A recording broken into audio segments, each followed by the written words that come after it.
Perfeito.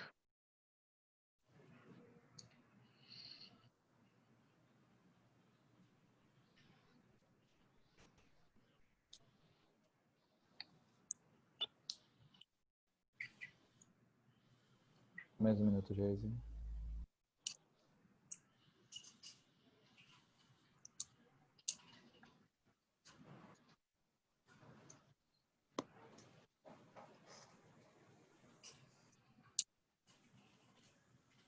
Pode ir, Geise.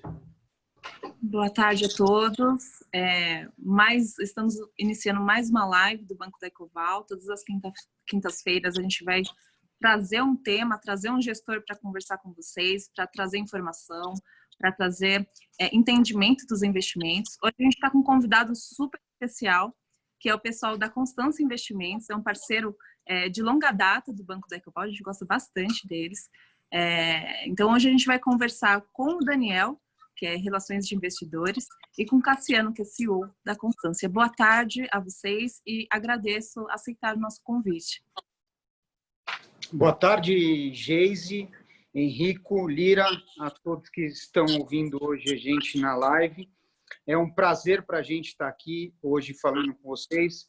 Eu sou o Daniel, eu sou do time aqui comercial da Constância Investimentos. Eu fico à frente da parceria de plataformas da Constância Investimentos e é um prazer para a Constância hoje estar dentro da plataforma do Daicoval. Hoje a Constância possui 3 fundos na plataforma do Daicoval, 2 fundos de ação, o Constância Fundamento FIA, o Constância Brasil FIA, um fundo multimercado, que é o Constância Absoluto, e brevemente nós vamos ter mais um fundo aí na plataforma do Daicoval, que é o Constância Previdenciário, junto com a Icatu.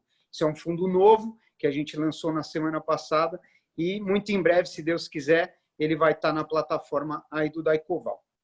Bom, a gente veio aqui hoje falar um pouquinho da Constância. A Constância ela já tem 11 anos de história no mercado financeiro. Tá? Hoje ela tem sob gestão aproximadamente 2 bilhões de reais e o Daicoval é um grande e importante parceiro para a gente. Tá? Eu vou passar a palavra para o Cassiano, que vai falar um pouquinho do DNA da Constância, de como nós nos diferenciamos das outras assets brasileiras e o que a gente olha aí para o futuro do mercado acionário brasileiro. Cassiano, eu posso só fazer um comentário só antes? O Cassiano foi meu primeiro entrevistado aqui no Banco da Ecoval na primeira gravação que a gente fez, né, Cassiano? E com um dos nossos processos que a gente tem aqui dentro do Banco da Ecoval, antes de fazer qualquer alocação, fora a parte quantitativa que a gente acompanha, a gente olha muito a parte qualitativa, porque você ter sociedade não é fácil.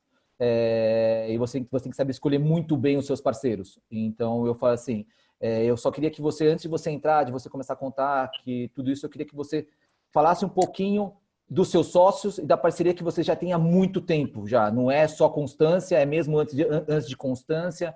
E eu acho que isso aí é o importante e o que gera é uma parceria e por isso do resultado da Constância.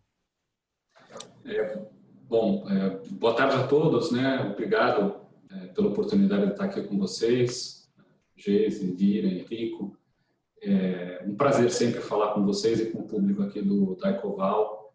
Então, vou falar um pouquinho aqui de como a gente surgiu, quem são os sócios, né? Então, eu fundei a empresa em 2009, né? Então faz agora 11 anos e ela veio, no começo era eu e um estagiário, né? E depois a gente veio vagarosamente crescendo. A primeira fase é bem difícil. Para crescer, eu acabei tentando atrair pessoas bem sênior, né, que compartilhassem uma determinada visão de negócio, de governança, né, de filosofia, coisa de vida, né? Eu acho super importante, porque sociedade é como casamento, né? Em certos aspectos até mais... pode ser em aspectos até tão intensos quanto até mais. E o que a gente tem aqui, então com o tempo a firma cresceu muito de quadro, hoje são 22 pessoas no total, e a gente tem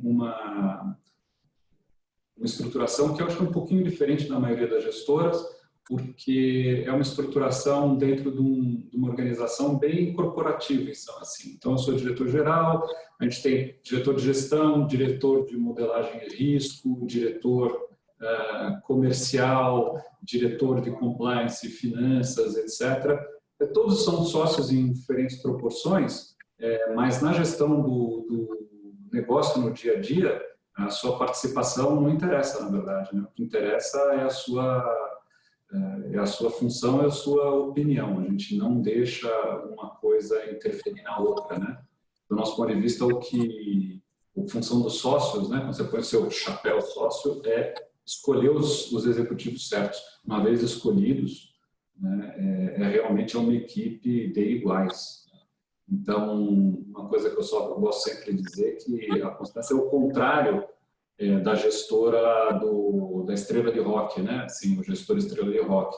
Aqui todo o trabalho não é individual, ele é de equipe. Vocês vão ver que quando a gente fala de investimento, de retornos, etc., aqui realmente é um esporte de equipe, não é um esporte individual. É uma das coisas que eu mais me orgulho, assim, que a gente construiu ao longo desses anos, porque não é fácil. Bom, obrigada pela apresentação, Cassiano. Eu queria que a gente detalhasse um pouquinho o fundo do Constância Absoluto, né? Que é a grande novidade agora da nossa plataforma.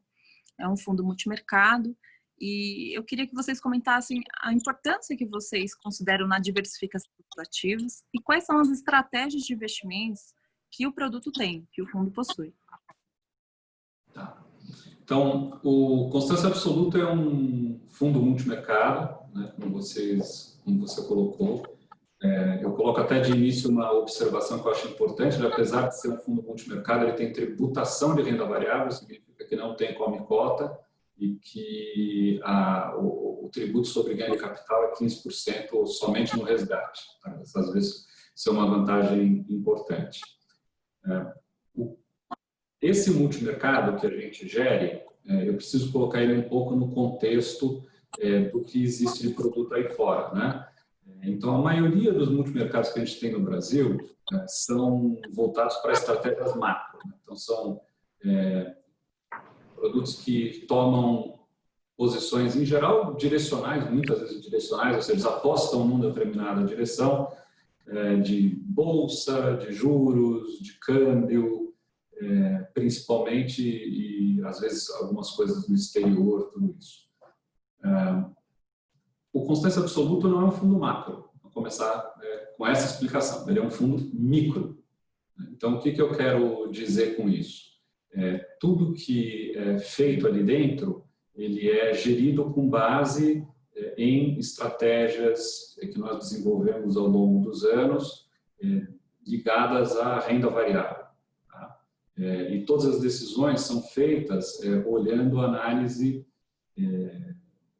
de empresas individuais e não de tendências macro. Né? Isso faz com que os retornos que esse produto gera, eles sejam bem descorrelacionados dos fundos macro.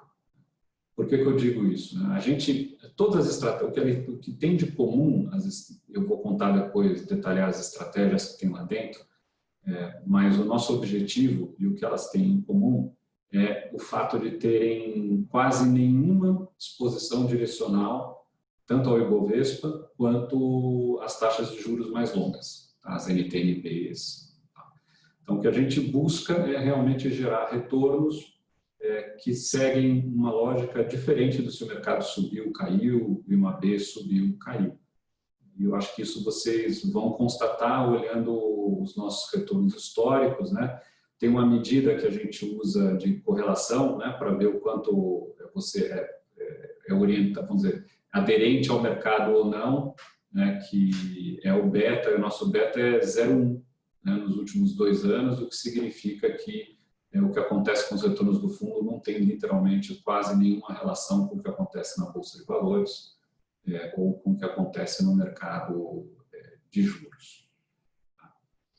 Lá dentro, a gente coloca mais de uma estratégia A primeira que eu vou mencionar é long and short ações, e que é baseado na nossa estratégia tradicional da casa, né, que são as estratégias sistemáticas de seleção de ações, e que é uma carteira, portanto, extremamente diversificada. Ela, no total, tem 80 nomes na parte comprada, um número semelhante na parte vendida. Então, é ultra pulverizado para nós não corrermos riscos assim, individuais em cima de nomes determinados ou de qualquer dinâmica setorial. A gente procura se isolar o máximo possível disso.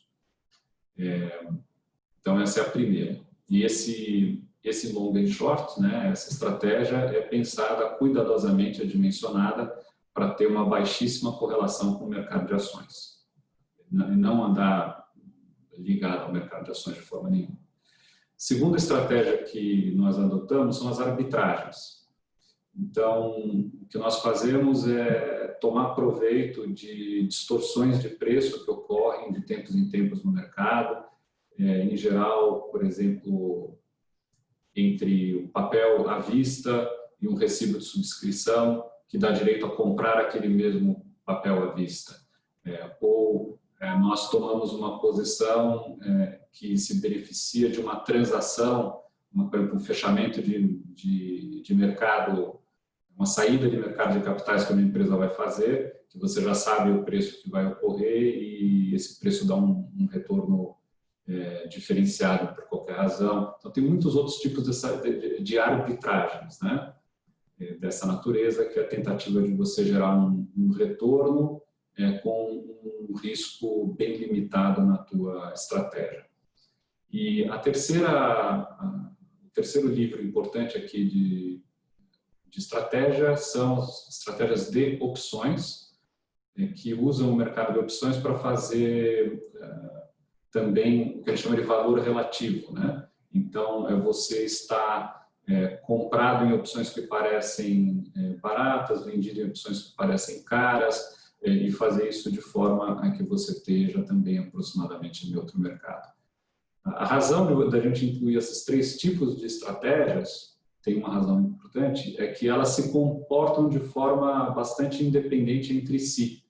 Então, é difícil que as três vão mal ao mesmo tempo. Esse é justamente nosso objetivo. Olhando o histórico que nós temos nesse fundo, que já é de 2 anos, a gente vê que não tem nenhum mês em que elas foram mal ao mesmo tempo, né? Então, se você separar em 2, long and short, arbitragem e volatilidade do outro, em todos os trimestres, ou uma foi bem, uma ganhou, outra perdeu, ou as duas ganharam. Então, o importante é que isso dá estabilidade, contribui para a busca de estabilidade do fundo, e no líquido elas tiveram um belo retorno para o nível de risco que a gente assume nesse fundo.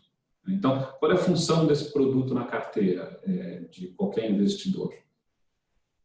É gerar exatamente um tipo de retorno que não tenha correlação com as outras coisas que você já tem, né? Com seus fundos macro, com os fundos de ação, com os títulos públicos, correndo um tipo de risco que é semelhante ao risco de volatilidade dos títulos públicos. Então, o IMAB, que é um índice de títulos do Tesouro Brasileiro, né, das NTNBs, de vários vencimentos, ele teve uma volatilidade nos últimos 24 meses de aproximadamente 8%. Que foi exatamente a volatilidade que o Constância Absoluta apresentou no mesmo período. Então, é um produto desenhado para buscar um retorno de boa dimensão e de boa qualidade, apresentando um padrão de risco que não difira muito desse das NTNBs com um prazo um pouco mais longo, na média. Então, esse é o papel que eu vejo para o absoluto na carteira do investidor. Geis, eu sei que a gente vai entrar num assunto aí depois para você conseguir explicar um pouco mais essa parte quando você olha as 80 empresas, como que você cobre todo esse mundo. Mas antes de você começar a falar disso, eu queria que você falasse, me explicasse. Você tem 3 estratégias. Você tem a estratégia de arbitragem, que não é normal, isso não aparece sempre. é uma coisa que não é rotina, não é que nem se comprar uma ação vai subir amanhã. Volatilidade também não é uma coisa também que você opera toda hora, você tem que saber qual momento que está caro, que está barato, também não é uma coisa que acontece. No longo, eu não quero no curto prazo, mas nesses 2 anos, você tem ideia de atribuição, o quanto que você teve de atribuição de ganho dessas estratégias? Eu sei que você falou que elas não têm correlação nem entre elas, mas eu queria saber de atribuição de ganho, para poder ver se gera mesmo alfa ou se não gera alfa na sua posição. Perfeito. Então, eu vou comparar o... Primeiro, está correto o que você disse, Lira, obrigado por levantar isso, né? O long and short que a gente tem, eu só vou acrescentar, esse vamos dizer, estrutural, sempre tem long and short na carteira. Tá? Arbitragem e operações de volatilidade nem sempre tem no mercado. Ou nem sempre tem na qualidade que a gente quer, na verdade é isso, né? Assim, oportunidade, a gente gosta de fazer quando a oportunidade é mais óbvia, quando ela parece ter riscos muito assimétricos entre bem e mal. E isso nem sempre existe no mercado. Então, a gente utiliza essas estratégias ou não, dependendo do que nós achamos no mercado, essas outras.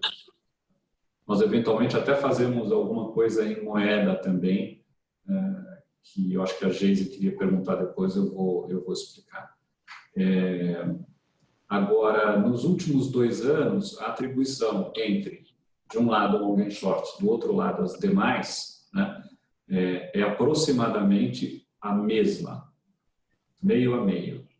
Só que o long and short ele ocupa na média um pouco menos de metade do orçamento de risco do fundo. Tá. Quero falar da estratégia do fundo. Eu acho que é um diferencial muito grande de vocês e vale a pena ressaltar a filosofia, o procedimento que vocês adotam para selecionar um ativo na carteira, né? Então, me corrija se eu estiver errada, tá? Vocês conseguem fazer uma junção, vocês conseguem fazer uma união de uma análise fundamentalista com um procedimento, uma sistemática que vocês desenvolveram, que a gente pode falar que seria parecido mais com quantitativo. Vocês conseguem unir essas duas coisas para conseguirem encontrar os ativos que vocês vão selecionar na carteira, certo? Certo. Então, esse é um ponto super importante, né, Geise? O DNA da Constância Investimentos é exatamente esse que você mencionou. A história do mercado financeiro, eu trabalho nisso faz 30 anos, né? É a de pessoas, às vezes, muito inteligentes, capazes de analisar o mundo, interpretar empiricamente e chegar a grandes sacadas e grandes conclusões, né? Isso está mudando radicalmente mundo afora, né? Porque você tem cada vez mais informação, o mercado é cada vez mais complexo e é cada vez mais difícil isso tudo caber na cabeça de uma pessoa só, ou de um grupo muito pequeno de pessoas. Então, nós enveredamos por um caminho aqui no Brasil, que já é muito consolidado lá fora, mas que aqui está bem engatinhando, que é a ideia de você, ao invés de você se basear, vamos dizer, no empírico, né? Ou na experiência, é isso que eu vejo, é isso que eu acho, a gente partiu para uma ideia de medir as coisas. Então, a gente interpreta uma grande quantidade de dados, usa bastante computação e a gente não acha, a gente mede.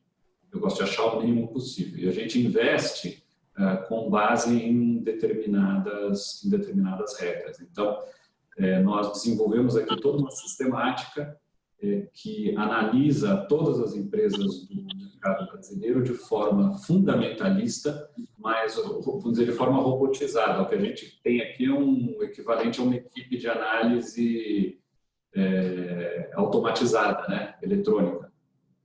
E isso permite que a gente identifique, a gente processe muita informação muito rápido.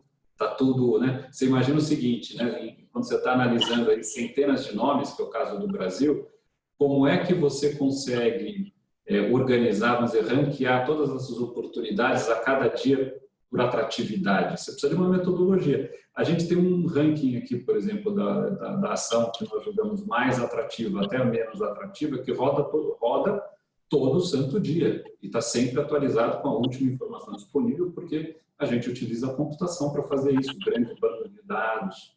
E o que a gente faz é estudar a história do mercado brasileiro e também de outros mercados, para concluir quais são as doses certas das características que a gente quer nas ações, como é que você monta uma carteira, qual é o número de nomes certos e que tipo de ações você quer para ter a maior estabilidade, a melhor relação risco-retorno.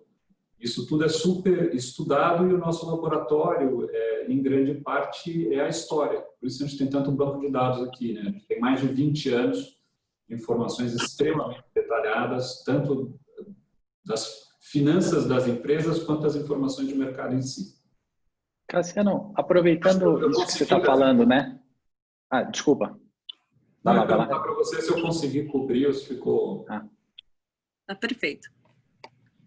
Cassiano, entrando nessa parte, né, da estratégia de vocês, né, a forma de vocês quantificarem, né, algumas coisas que o mercado irracional, às vezes, e dados são qualitativos, né? Por exemplo, algumas formas da gente analisar, né? Eu queria pegar um exemplo recente, o marco legal do saneamento, né? Que muitas vezes tem um processo, um atraso da votação, né? E a gente, numa análise de longo prazo, a gente quantifica isso, um potencial ganho ali e coloca numa carteira de longo prazo, né? Ou vê a própria votação no Senado se antecipando e um fluxo comprador no curto prazo e tenta se aproveitar dessas distorções no curto, né? Como é que um fundo quant, igual o de vocês, consegue ler isso e quantificar esse tipo de notícia, por exemplo, se a gente pegar esse exemplo recente do marco legal, e se eu puder aproveitar e você quiser passar uma opinião da Constância, queria aproveitar e saber, né, aproveitar o conhecimento de vocês e entender o que vocês acharam desse marco, se puder falar brevemente isso. Bom, então, é uma pergunta muito bacana também, Henrique, eu te agradeço, né? Porque, evidentemente, tem elementos de informação que um modelo sistemático ele consegue capturar extremamente bem, e tem outras que ele não captura tão bem, né? Então, por exemplo, riscos regulatórios ou de governança, vamos dizer, de transação, né, no mercado, uma empresa vai ser comprada por outra, e tem rumores, são riscos específicos de governança. Eu descobri que esse controlador realmente parece ser pilantra. Eles são mais difíceis de você incorporar de forma sistemática. Tem formas, a gente utiliza algumas, eu já detalho aqui. Mas a primeira coisa que eu queria dizer é que, sabendo que o modelo é um pouco, ele é menos preciso na avaliação desse tipo de risco de oportunidade, a gente implementa essas visões de forma tradicional, discricionária, baseada em análise. Nós temos aqui uma equipe de gestão e de analistas, né? Então, o fato de nós termos uma metodologia sistemática bastante sofisticada, ela não substituiu aqui por completo a gestão discricionária e análise. Na verdade, ela ajuda bastante a gestão e análise discricionárias, porque ela dá um norte para os analistas. Ao invés de ele ter que estudar 250 empresas e ter uma reunião entre 10 ou 15 analistas para discutir quais são as prioridades de trabalho, o nosso próprio modelo já indica, olha, por que não trabalhar? Aqui estão as 10 empresas que provavelmente melhor, são o melhor emprego do tempo de atenção. Então, a respeito do saneamento, por exemplo, o saneamento já era uma das nossas maiores posições, né? Isso é interessante. Então, você vê que e já é uma das maiores indicações do modelo sistemático. Então, por que isso, né? Porque ele vai percebendo pelos demonstrativos financeiros e pela reação do próprio mercado, sendo que a gente usa indicadores técnicos, né? Então, se muita gente começa a achar que saneamento tem potencial, isso começa a se refletir no preço, E o nosso acompanhamento mostra isso, imediatamente, né? E através desse mecanismo ele já começa a aparecer. Agora, em cima, tendo chamado nossa atenção, né, pelo modelo sistemático, e a equipe de gestão ter se debruçado sobre isso, a gente tinha uma boa alocação a esse setor nas nossas carteiras compradas. Então, eu acho que é um exemplo fantástico. A minha opinião do Marco é que ele é um tremendo progresso, né? Um tremendo progresso. Ele é muito positivo, porque a regulação de saneamento no Brasil, até hoje, ela tinha umas deficiências assim enormes, grosseiras quase, né? E por mais que ele não seja perfeito, para fazer uma crítica ali, eu acho que é um salto qualitativo enorme, enorme. Então, algo que trouxe clareza jurídica, né? Trouxe. A toda a questão, você não sabia em saneamento de quem exatamente eram as concessões, era do município, do estado, quando consegue, em que período. Ninguém sabia nada, então ninguém atuava. Ô Cassiano, quando você coloca que o modelo ele ajuda os analistas e nunca vai fugir a qualidade do analista, até mesmo quando você tem um modelo, um algoritmo, eu preciso do analista para criar os parâmetros mais corretos para diminuir ruído, diminuir qualquer coisa que ele possa fazer alguma conta errada, alguma coisa errada. Eu preciso ter um analista ali para poder melhorar e deixar esse modelo o melhor possível perante o mercado. Mas quando ele gosta para você 10 ações e vocês partem para debruçar sobre elas, vocês investem nelas? Você já teve caso assim, não, a gente já teve caso de pegar e não olhar? Ou isso é normal não investir mesmo? Mostrar 10 e investir em 8?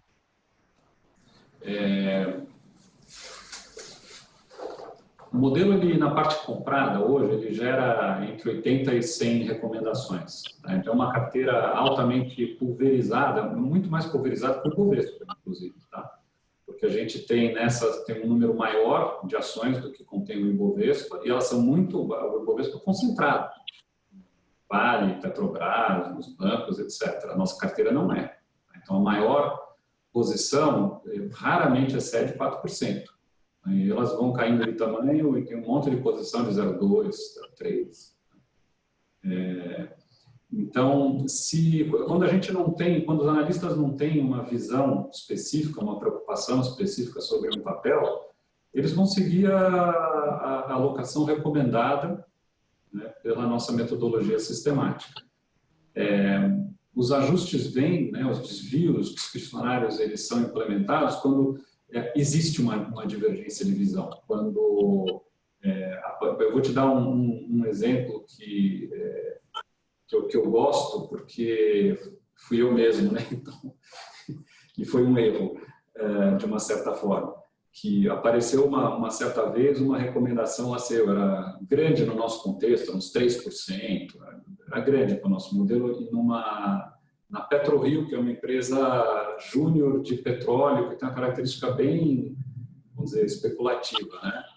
E aí eu cheguei numa reunião nossa ali de investimentos e falei assim, acho inaceitável que a gente aloque 3 ou 4% numa ação dessa natureza, né? Com um negócio não provado, com todo tipo de risco, etc, etc, e nós não alocamos, nós distribuímos o risco para outras coisas, né? Não preciso dizer para vocês que a ação disparou, né? E a gente ficou para trás do modelo em cima da minha decisão, que eu acho justificável no ponto de vista de gestão de risco para os nossos clientes, mas do ponto de vista de retorno, a modelagem estava certa e não a minha opinião, o que ocorre com muita frequência, viu? A gente tem aprendido.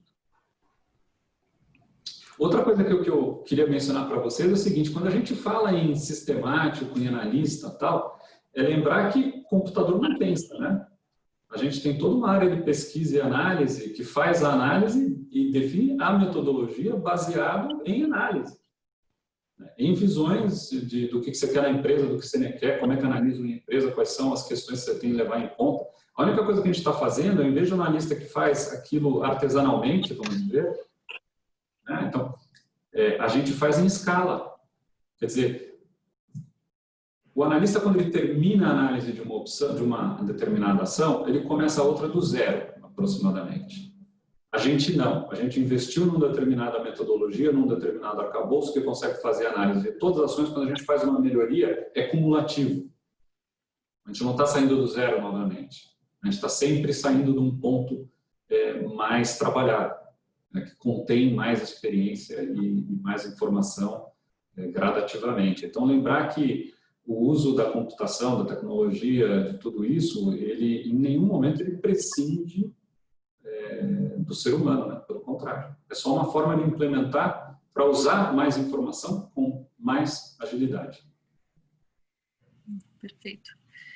Bom, Cassiano, a renda variável ela é uma porcentagem bem importante para o fundo do Constância Absoluto, né? Como você mencionou, um fundo multimercado, mas tem a característica de renda variável, que é uma vantagem, é bem positivo para o cotista.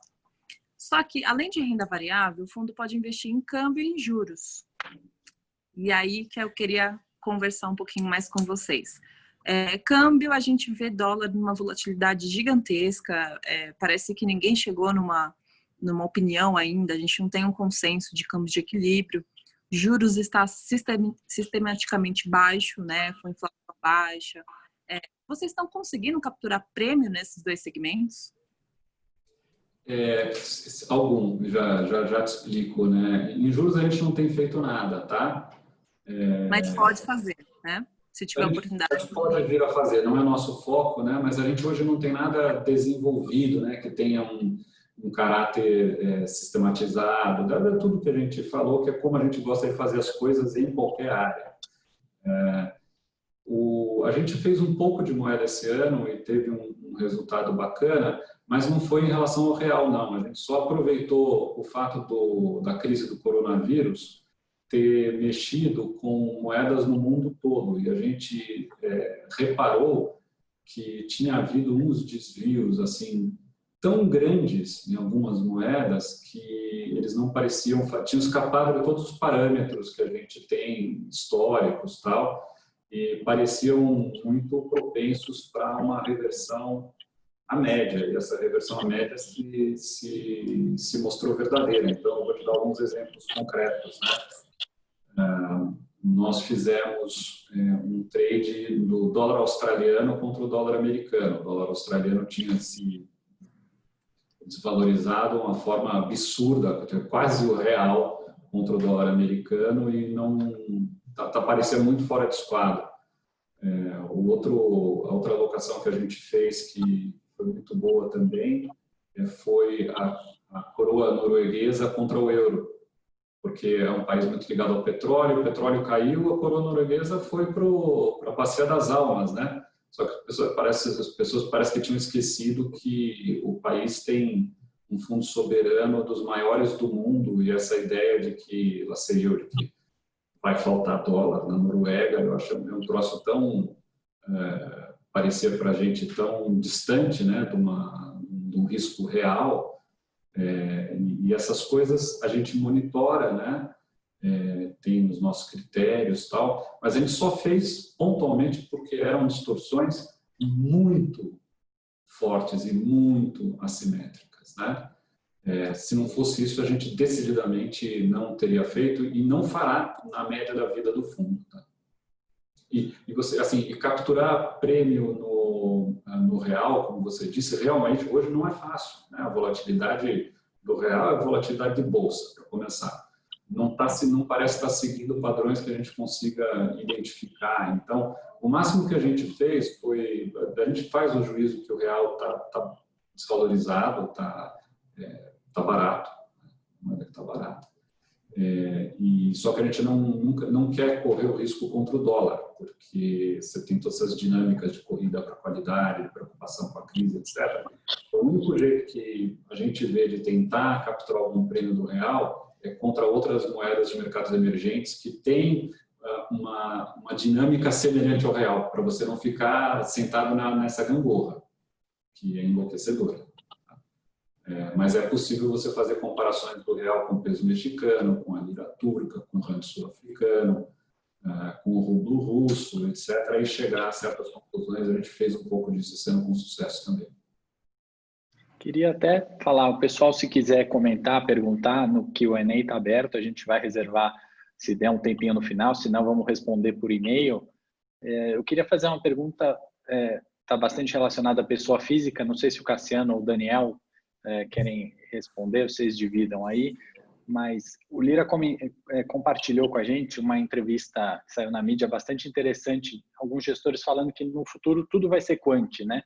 O Krop também comentou, passou um texto do Daniel Kahneman falando para confiar no algoritmo e não nas pessoas, né? Assim, resumindo o texto, não era só isso, né? Mas frases muito interessantes dele que diziam, por exemplo, que a gente confia nos nossos sentimentos mesmo quando eles estão errados, né? Eu particularmente vejo o fundo quant resolvendo essas questões, né? A gente está num mundo de muita informação, o tempo inteiro a gente tem um acesso ao resultado da empresa como pessoa física, né? E acha que às vezes consegue investir porque o resultado foi bom, né? Muitas vezes não é assim, o mercado não é racional dessa forma, né? Eu acho que cada vez é mais importante um trabalho de um gestor especializado, uma casa especializada. E eu queria saber do Cassiano, do Daniel, se vocês concordam com que esse mundo de muita informação às vezes é prejudicial e como é que vocês veem o quant, todo mundo sendo quant daqui a uns anos aqui no Brasil também? Eu adoro esse tópico, então eu vou pegar aqui, porque eu acho muito relevante, né? Eu comecei ali, quando a gente começou a bater papo, eu falei da quantidade cada vez maior de informação, como é difícil caber numa cabeça só, né? Então, se você analisar os maiores hedge funds do mundo hoje, as maiores gestoras, tal, você vai reparar que quase todas têm uma base sistemática e computacional, né, no mundo. E que vamos dizer, o lugar assim do gestor estrela de rock e tal no resto do mundo, ele diminuiu muito, não é que ele não exista mais, ele realmente diminuiu muito, a tendência é muito clara. E as razões para isso, na minha opinião, são as seguintes: investir é sobre informar, investir bem, na minha cabeça, passa por duas coisas. Informação, quanto mais informação você tiver acesso, mais informação você conseguir processar corretamente, né? Com uma mente, vamos dizer assim, sem grandes vieses ou emocionalismos, melhor você irá. E essa sua implementação, e a sua disciplina na implementação, ela é fundamental. O ser humano é um bicho super emocional. Então, na hora do vamos ver, né, o sangue frio, a manutenção da disciplina, etc., é difícil para todo mundo, mesmo para os melhores gestores profissionais do mundo. Então, a razão pela qual essas estratégias das firmas de base sistemática têm ido tão bem, têm ido melhor do que os selecionadores individuais de ações ou os grandes gênios da macroeconomia e tal, é que você incorpora, a tecnologia hoje permite que você incorpore uma quantidade de informações bizonhamente grande, né, que é o que a gente faz aqui no Brasil de forma limitada com o mercado de ações, mas você imagina uma firma internacional de grande porte, você está assim, uma Renaissance nos Estados Unidos, ou uma CFM na França, tem muitas firmas bacanas nesse sentido, porque é brutalmente diferente. Num mercado onde não existem mais aquelas oportunidades, assim, a época romântica do Soros apostar contra a Libra, você achar grandes distorções de preço, eu acredito que acabou, porque os mercados são mais complexos, tem muito mais gente e mais capital, e você precisa gerar lucros, ao invés das grandes tacadas, elas foram substituídas crescentemente, isso está acontecendo no Brasil também, por você acertar uma grande quantidade de pequenas tacadas. Você não consegue acertar essa grande quantidade de pequenas tacadas no braço. Não tem braço que permita isso, é um emprego de tecnologia, né? Então, eu gosto de dizer que eu tenho muita admiração porque quem sai a campo para caçar leão. Eu não tenho essa coragem. A gente sai a campo para matar passarinho. Só que a gente tenta matar passarinho em grande quantidade, né? É muito pardal. E essa é a diferença. Eu acho que essa é a diferença dos fundos que têm base quantitativa hoje para os mais artesanais, tradicionais. A abrangência, ou seja, a quantidade de operações que você consegue fazer, o índice de acerto que você consegue ter, e a disciplina, a racionalidade que você consegue trazer no processo através de quê? De utilização de regras pré-definidas. Então, imagina assim, uma missão,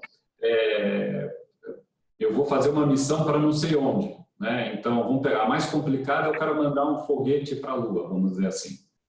Ele não inventa na hora o que ele vai fazer no trajeto, né? O foguete dispara e ele diz, ó, se der certo, se der errado, faz isso, protocolo. A gente gosta de trabalhar assim, a gente sai com o plano de voo na mão. E a gente não inventa na hora o que a gente vai fazer. As regras já estão determinadas. Se não for tão bem como você esperar, você vai sempre aprendendo e melhorando as regras e o plano. Mas tudo parte da definição de um plano antes de sair em viagem.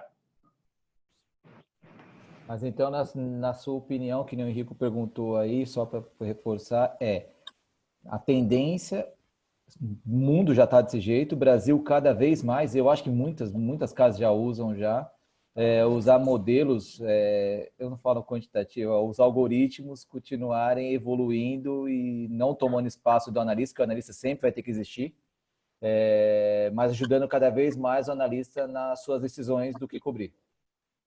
Não tem dúvida, né? Acho que é como qualquer atividade humana, né? Tem ido por essa direção, né? Então, se você olhar a medicina, por exemplo, você tem um médico à moda antiga que olha tudo sozinho, ou você tem hoje o IBM, o Watson da IBM, que ajuda os médicos a chegarem no melhor diagnóstico possível, né? O Watson da IBM é um pouco o que o modelo sistemático para esses fundos, inclusive o nosso, que você é uma amplificação da sua capacidade de entender e de saber e de analisar coisas. É isso que é.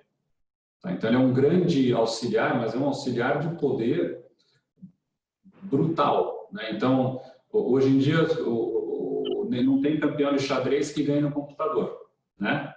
Não existe, é impossível. Em qualquer outro jogo, inclusive, Go, tal. Então, você prefere jogar xadrez com auxílio de um computador, né? Dialogando com o computador, te recomendando coisas e você pensando o cenário, ou você prefere jogar sozinho? Oi, Geise, podemos ficar tranquilo, a gente não vai perder o emprego. Não vão perder o emprego para os fundos quant, pelo menos não por esse motivo. Depende da performance. Especialmente quando os outros estão jogando com auxílio de computador e você não. Que é o caso do mercado financeiro. Henrique, acho que você vai perder seu emprego. Não posso ficar tão tranquilo não, então, Cassiano. Ao vivo. Bom, aproveitando o gancho do assunto, como que vocês controlam o risco da carteira do Constância Absoluto nesse momento? Assim, esse modelo, ele vai girando com as informações que vão chegando, vocês vão alimentando informações, imputando dados nesse sistema. Como que ele mostra para vocês o que tem que ser comprado, vendido, as posições? Como que é dividido o risco? E a periodicidade também que vocês fazem isso? Cassiano, e antes de você responder, que a gente fez a pergunta certa agora, eu queria que você desse um exemplo como esse modelo fez na época da pandemia. Acabou o carnaval, aconteceu tudo aquilo, como que você se comportou ali? Ah, perfeito. Então, vamos lá. Essas 3 estratégias principais do fundo que eu descrevi para vocês, cada uma tem um orçamento de risco, tá? O orçamento de risco, ele é baseado na volatilidade esperada dessa carteira, tá? Então, a dimensão financeira que está incluída no fundo, ela depende dessa expectativa de volatilidade. E aí a gente quer que, por exemplo, o long and short represente aí entre 2 e 3% do orçamento de volatilidade total, que é 6%, que a gente usa, utilizando uma vol de médio prazo, né, não a recente. Que aí os livros de arbitragem e de volatilidade, a gente limita, em geral, a 2, cada um. Né? Como aí eles não são perfeitamente correlacionados, a soma dos 3 não é, você tem um ganho, você tem uma eficiência.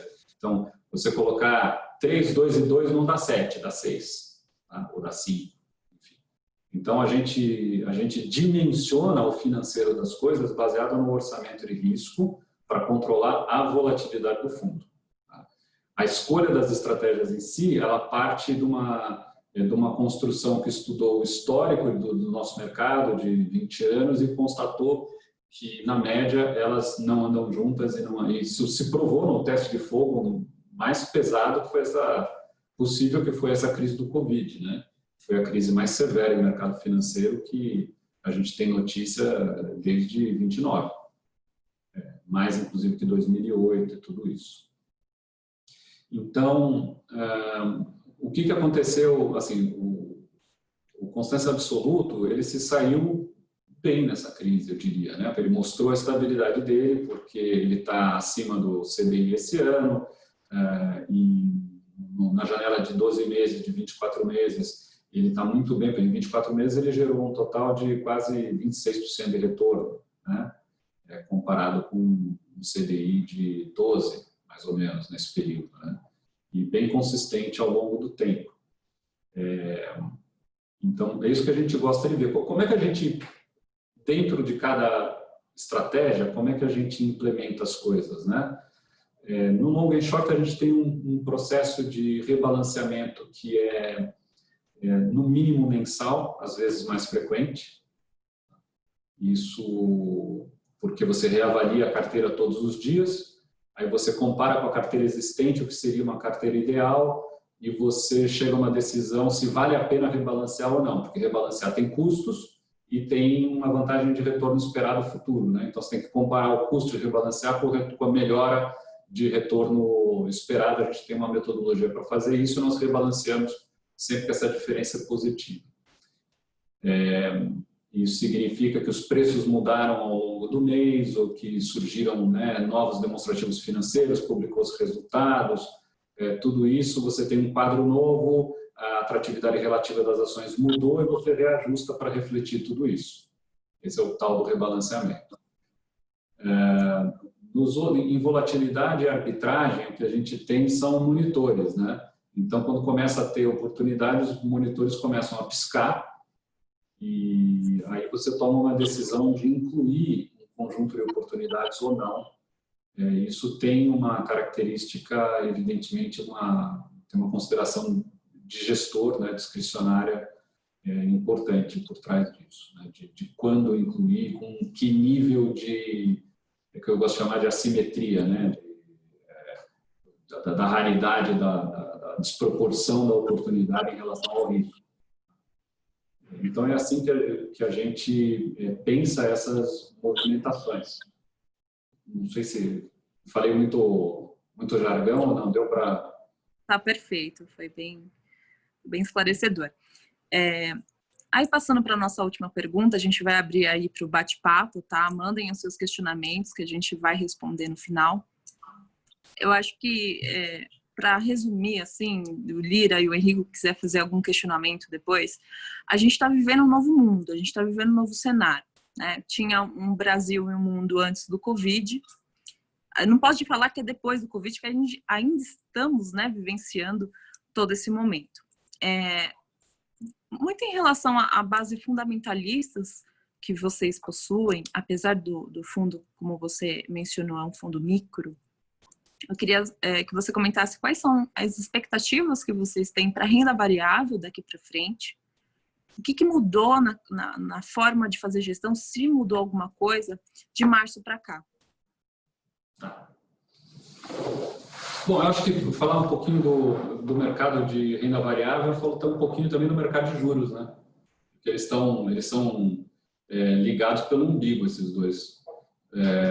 Então, eu diria o seguinte, o que eu vejo que mudou no mercado de renda variável são duas coisas. De um lado, a gente teve uma baita crise, está no meio de uma baita crise econômica, e duas coisas ocorreram. Os resultados caíram, né?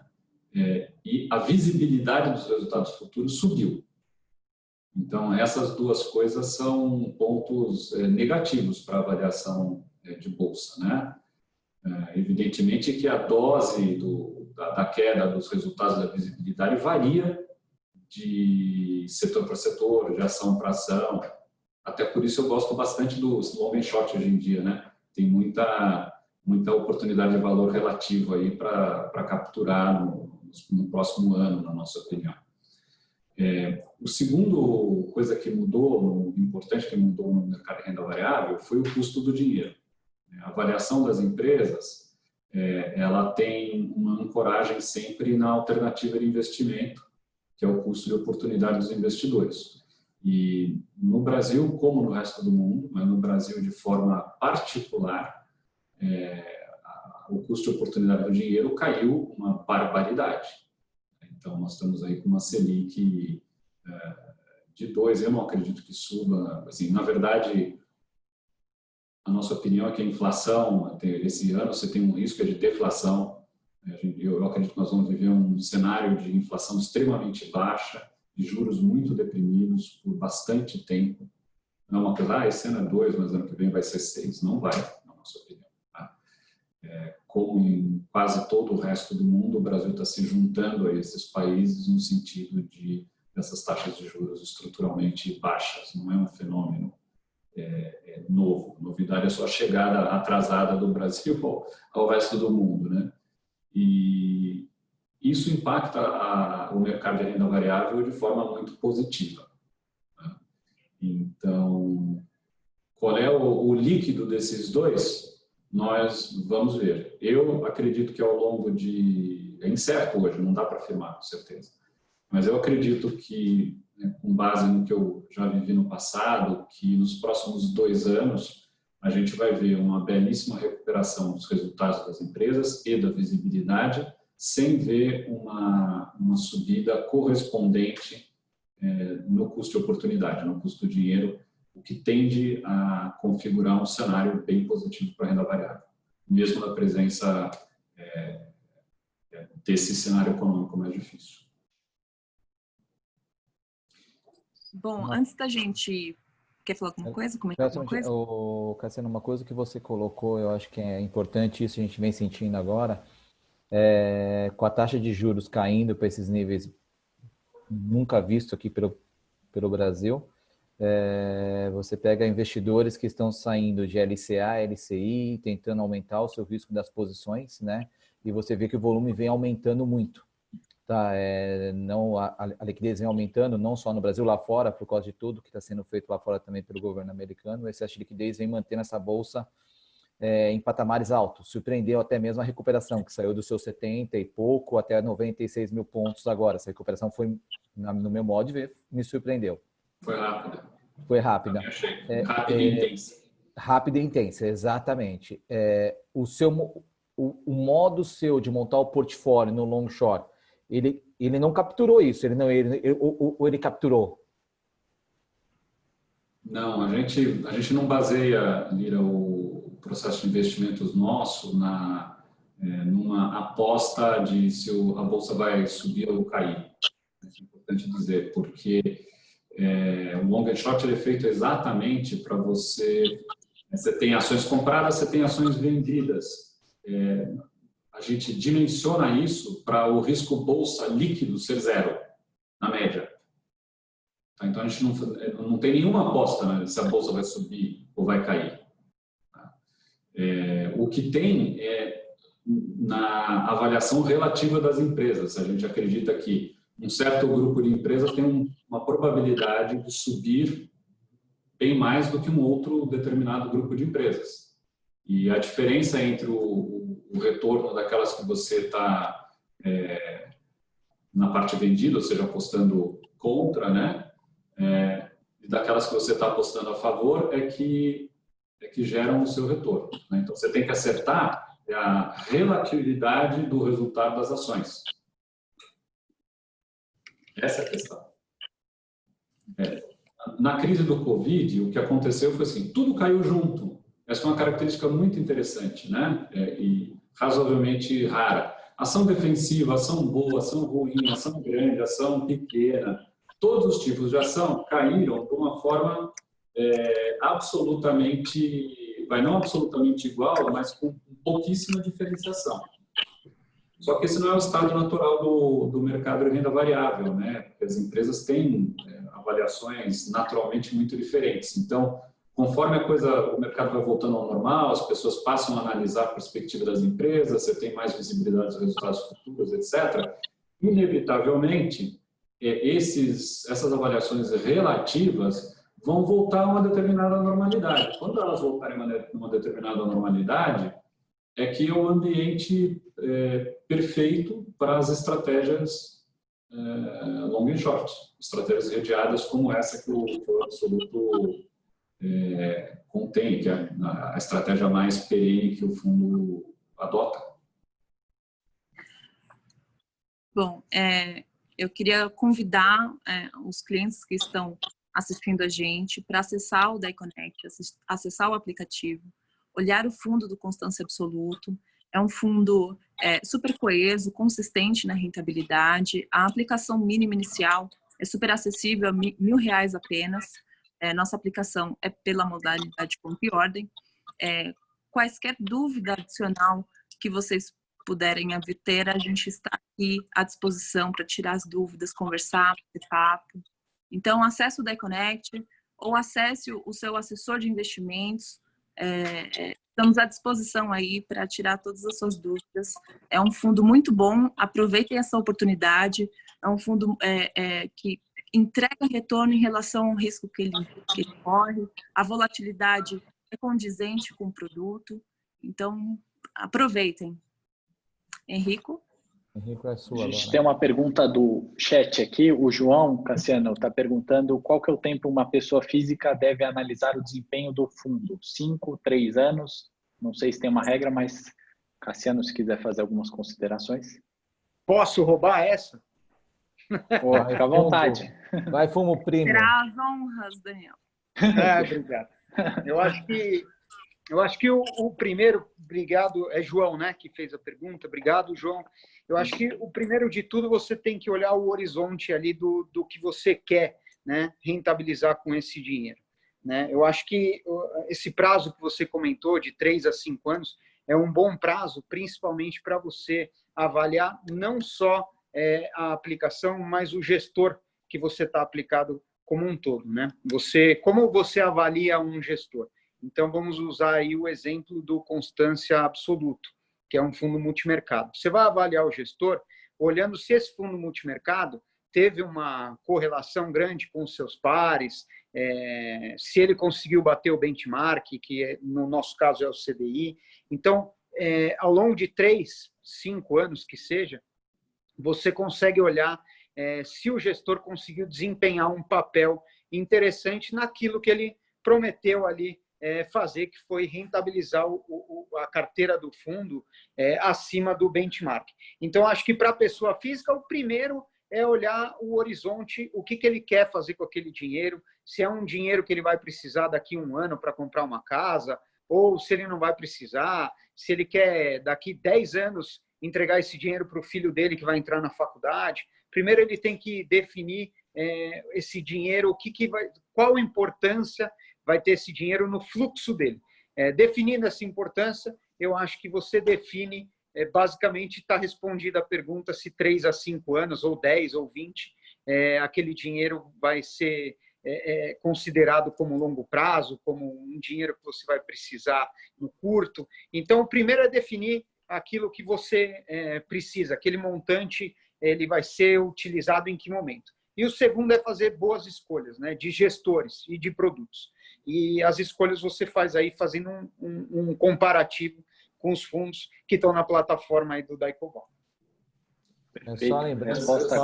Só lembrando uma coisa que é assim, você falou muito bem, Daniel, eu acho que a primeira coisa que tem que ver é a necessidade, o investidor tem que ver a necessidade, que ele vai ter aquele dinheiro, se você vai comprar uma casa, se vai fazer uma viagem, o que você vai pagar a faculdade do filho, para conseguir para montar seu portfólio adequado ao tempo que precisa.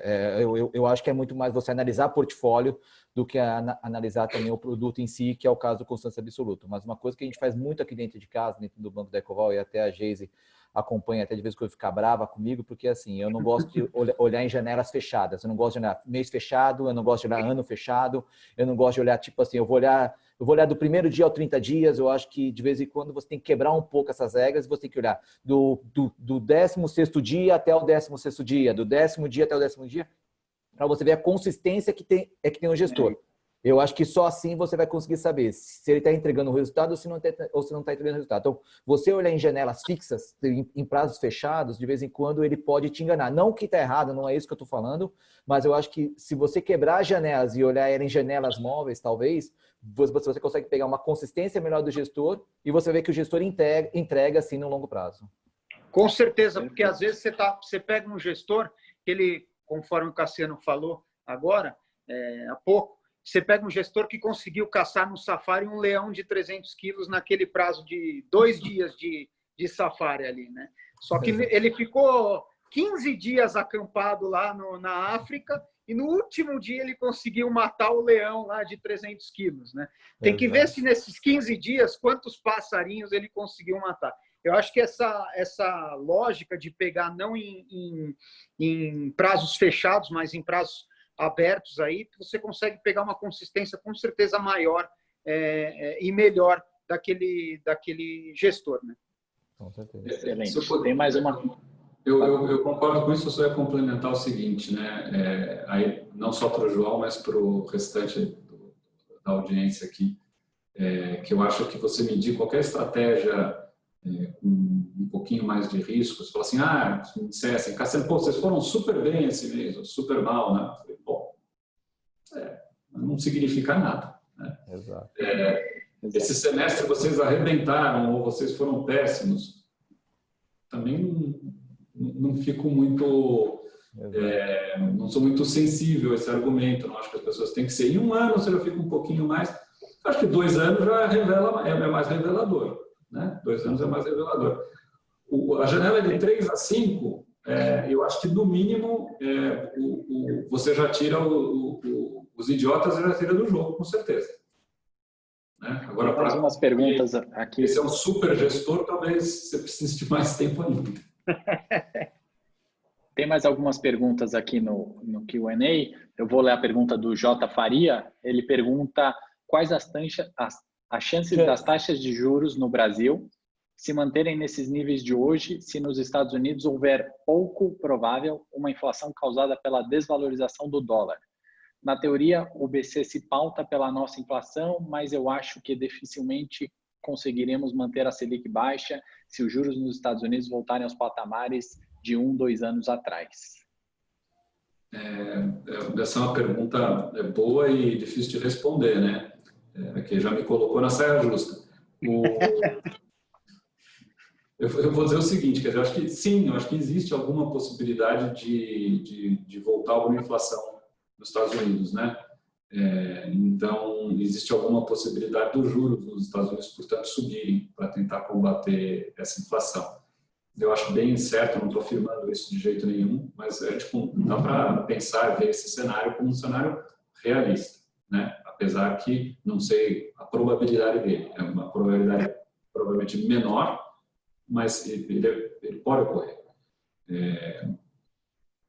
O impacto aqui no Brasil é o seguinte, a primeira coisa, se você tiver uma taxa de juros nominal mais alta nos Estados Unidos e inflação, é que pelo diferencial de juros você vai atrair muito capital em direção de volta para os Estados Unidos, né? Então, isso provavelmente vai causar desvalorizações cambiais no real e em tudo que é moeda mundo afora. Aí vamos ver como o nosso Banco Central vai reagir, né? Se ele acha que ele precisa controlar a volatilidade do câmbio ou ter metas de câmbio, ele vai ter que subir taxa de juros, ou não, porque o câmbio é livre e ele não vai combater, vamos dizer, o câmbio, ele vai deixar entrar os efeitos inflacionários de um câmbio mais alto, porque ele não vai deixar ele se propagar através de indexação, essas coisas, né? O que o nosso Banco Central fez esse ano foi um pouco essa cabeça. Ele falou, não, o câmbio é um preço como qualquer outro no mercado. Aliás, é uma atitude que eu gosto e a gente vai se focar na inflação, na a dinâmica econômica inflacionária, atividade local. Como a gente está numa tremenda recessão, com muita capacidade ociosa e tal, ele cortou a taxa de juros agressivamente, né? Então, o impacto é muito difícil de prever. Agora, eu não acho em nada impossível que o nosso governo continue a adotar a política que ele adotou hoje, que é a de não ter foco na taxa de câmbio e não entender que o câmbio é necessário para ancorar a inflação interna como ele era há 30 anos atrás. Porque isso, essa indexação dólar, essa cabeça dólar, é verdade lá em 94, né? Mas hoje eu acho que está se provando muito menos verdade. Essa é a minha opinião. Perfeito. Tem mais uma pergunta aqui do bate-papo aberto. Eu não sei se eu entendi muito bem, mas é do José. Ele fala qual a estratégia para recuperar de novembro de 2019 até hoje. Eu não sei se ele está se referindo à estratégia pessoal, se foi a entrada dele, do fundo. Eu não fiz isso com ele, não. É o seu Laci. Seu Laci, eu não errei para o senhor, não. Pode falar aí com o Cassiano. Eu acho que deve ter relação com aquilo que a gente estava falando um pouquinho antes das janelas, de olhar os períodos. Acho que falamos bastante da estratégia, né, do fundo. O que a gente... Ele está falando do fundo, talvez esteja falando do fundo de ações, né? Exatamente. Foi de ações, isso. Você até toma liberdade para falar. Se ele tiver alguma dúvida, quiser que a gente analise um pouquinho a mais a data que ele entrou na cota ou fundo certinho, manda um e-mail para investimentos@bancodaicoval.com.br que eu entro em contato com você para tirar sua dúvida, tá? Aproveitando aqui, o Marco Pereira questionou qual fundo. A gente está falando do fundo Constância Absoluto, tá? A família da gestora Constância, temos também um fundo de ações, que é o Constância Fundamento FIA. E o convite está aberto também. Se você quiser mais informações, manda um e-mail para investimentos@bancodaicoval.com.br que eu entro em contato com você. Ô, Geis, então, para finalizar, quantos fundos que a gente tem hoje na plataforma da Constância hoje? Temos 2 fundos de investimentos. O Constância Absoluto FIM, que a gente destrinchou, conversou bastante aqui com os gestores, tivemos todos os detalhes da estratégia. E o Constância Fundamento FIA, que é o fundo de ações, fundo de valor da gestora Constância. Cassiano, Daniel, muitíssimo obrigado. Mais uma vez, Cassiano, a Constância é um ótimo parceiro do Banco da Ecoval. Não temos que reclamar em nenhum momento do atendimento e da rentabilidade entregue para vocês, que a Geise falou muitíssimo bem. Espero continuar sendo parceiro de vocês por longos e longos tempos, tá? Só tenho somente que elogiar a estratégia de vocês e cada vez estar mais perto, tá, de vocês, tá? Na próxima semana, a Geise já tem uma chamada Geise, que a próxima semana é um assunto de peso, né? Próxima semana a gente vai trazer o nosso grande amigo Arthur Ignarra, da gestora Intercapital, uma nova gestora, uma novidade legal para apresentar para vocês. Aproveitando a minha fala aqui, quero agradecer imensamente o convite, Cassiano, Daniel, muito obrigada por participar. A gente gosta bastante da forma de gestão de vocês. Isso é refletido, todo esse trabalho é refletido nos números. Então, os clientes podem abrir os relatórios, as lâminas, as janelas de observações estão excelentes. Isso é fruto de um trabalho consistente aí de vocês. Quero agradecer, então, mais uma vez. E é isso.